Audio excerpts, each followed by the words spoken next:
بسم اللہ الرحمن الرحیم۔ شروع اللہ کے نام سے جو بڑا مہربان نہایت رحم والا ہے۔ سورۃ فلق۔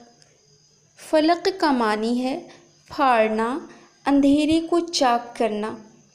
اندھیرے کو چاک کرنے والی سورت کیا ہے؟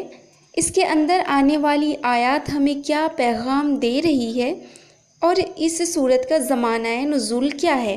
ان تمام پہلوؤں کو معنی اور تفسیر کے ساتھ دیکھیں گے۔ سورۃ فلق کے ساتھ ساتھ سورۃ ناس، یہ دونوں سورتیں ایک دوسرے سے مشابہت رکھتی ہیں اور مختلف بھی ہیں۔ یہ دونوں سورتیں جوڑوں کی شکل میں ہیں۔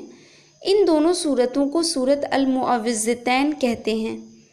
سورۃ المعوذتین، جس کا معنی ہے وہ دو سورتیں جو پناہ میں دیتی ہیں، اور اللہ سبحانہ و تعالیٰ کی پناہ طلب کرنے کے لیے معوذتین سے بہتر کوئی صورت نہیں ہے۔ اب پناہ مانگنے سے کیا مراد ہے؟ پناہ مانگنے کے فعل میں لازماً 3 اجزاء شامل ہیں۔ پہلا، بجائے خود پناہ مانگنا، دوسرا پناہ مانگنے والا، اور تیسرا جس کی پناہ مانگی جائے۔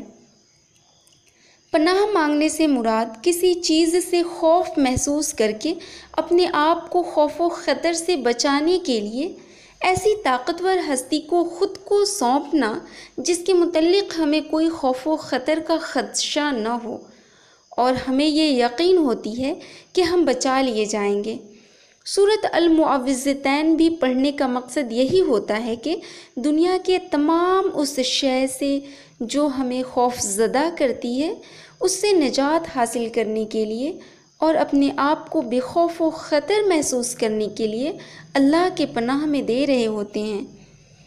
اس سورت کے نزول کی روایت یہ ہے کہ محمد صلی اللہ علیہ وسلم پر سحر کیا گیا اور اس کا آپ پر اثر ہوا، اور اسی سحر کے اثرات کے خاتمے کے لیے یہ 2 سورتیں اللہ تعالیٰ نے نازل فرمائی، اور جبرائیل علیہ السلام نے محمد صلی اللہ علیہ وسلم کو یہ تلقین فرمائی کہ ان آیات کے ذریعے سے آپ سحر کے اثرات کو ضائع کریں۔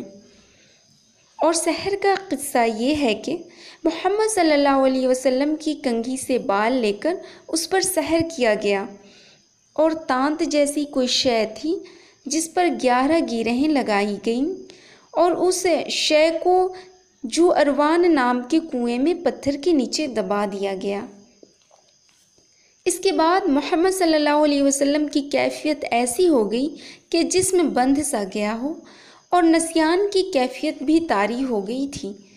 اس کے بعد ایک رات ایسا ہوا جس کو محمد صلی اللہ علیہ وسلم نے خواب میں دیکھا کہ 2 فرشتے انسانی شکل میں آئے اور ان کا محمد صلی اللہ علیہ وسلم کے ساتھ مکالمہ ہوا، اور مکالمے کے ذریعے اللہ تعالیٰ نے محمد صلی اللہ علیہ وسلم سے ساری حقیقتیں بیان کر دی کہ آپ کی بیماری کیا ہے، آپ پر جادو کیا گیا ہے، جادو کس نے کیا ہے، اور اس شے میں کیا ہے اور وہ شے کہاں ہے۔ یہ تمام چیزیں محمد صلی اللہ علیہ وسلم کو بتا دی گئیں۔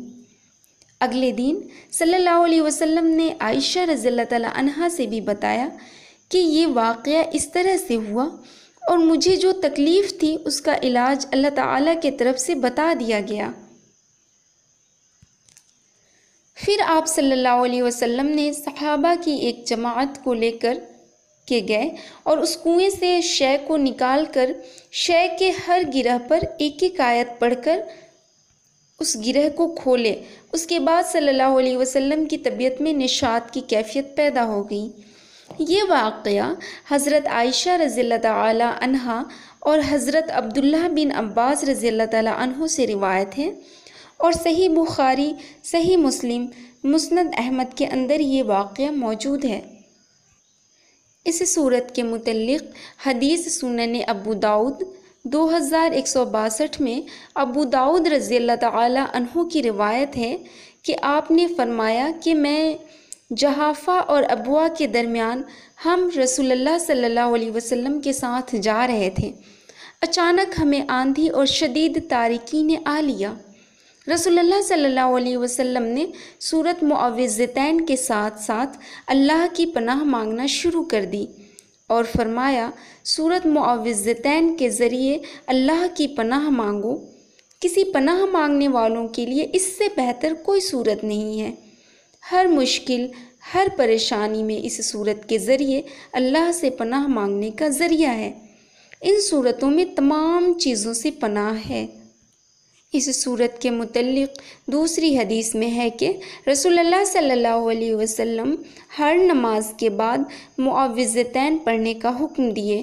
محمد صلی اللہ علیہ وسلم جب نماز پڑھتے تو کئی چیزیں پڑھتے، اس میں سورت فلق اور سورت ناس شامل ہے۔ اس کے کئی فضائل ہیں، جس میں سے ایک فضیلت یہ ہے کہ انسانوں کی نظر بد، جنوں کی نظر بد، وسوسے، حسد، خیالات سب سے بچنے کا حل ہے اس صورت میں۔ یہ بہترین کلمات ہیں حفاظت حاصل کرنے کے لیے۔ یہ کلمات ہر چیز کے لیے کافی ہو جانے والے ہیں۔ اس جیسی کلمات پچھلی کتابوں میں نازل نہیں ہوئی۔ بطور رقیہ اور بطور علاج کے لحاظ سے اس صورت کے اندر 5 آیتیں ہیں۔ 5 آیتوں میں آخر کی 4 آیتوں میں ہم پناہ مانگ رہے ہیں شر سے، اور پہلی آیت میں ہم جس سے پناہ مانگ رہے ہیں ہم اسے پکار رہے ہیں۔ قل اعوذ برب الفلق، آپ کہہ دیجئے میں پناہ مانگتا ہوں فلق کے رب کی۔ فلق کے رب کی پناہ مانگی گئی ہے، یعنی اندھیروں کو چاک کر کے صبح کو لانے والے رب کی پناہ مانگنے کی تلقین دی جا رہی ہے۔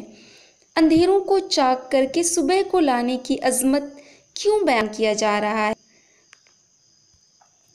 اس لیے کیونکہ رات کی تاریکیوں میں خطرات زیادہ ہوتے ہیں، کیونکہ موسٹلی جرائم روشنی نہ ہونے کے سبب رات کے اندھیرے میں ہی ہوتے ہیں، اور پھر رات کی تاریکیوں میں شیاطین اور جن پھیلتے ہیں۔